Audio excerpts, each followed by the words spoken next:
கொண்டாடப்பட வேண்டிய ஒரு பொருள் வந்து தேங்காய்.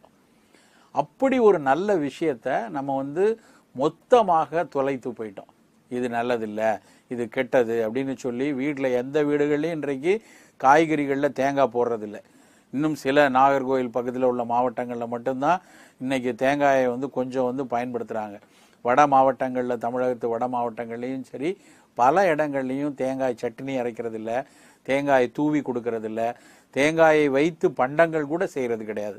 இது யாருக்கு மிகப்பெரிய தவறுன்னு பார்த்தா, ஒருவேளை வயதான நபர்களுக்கு இந்த தேங்காயை பயன்படுத்தாதனால பெரிதாக ஒரு பிரச்சனை இல்லாமல் இருக்கலாம். ஆனால் வீட்டில் இருக்கக்கூடிய குழந்தைகளுக்கு அவ்வப்போது நமக்கு தேங்காய் மிக அவசியமான ஒரு பொருள். ஏன்னா அதில் நோய் எதிர்ப்பாற்றல் வர்றது மட்டும் கிடையாது, அந்த குழந்தை நல்ல ஊட்டமாக வருவதற்கும் உடலுக்கு தேவையான அளவில் எடை இருப்பதற்கும் அந்த தேங்காயிலிருந்து கிடைக்கக்கூடிய சில ட்ரைக்ளிசரைட்ஸ் அவசியமான ஒரு விஷயம். ஆனால் அதை எல்லாத்தையும் குழந்தைங்க இழந்துட்டு வராங்க. உண்மையிலேயே தேங்காயினுடைய சுவை நிறைய குழந்தைகளுக்கு பிடிக்கும்.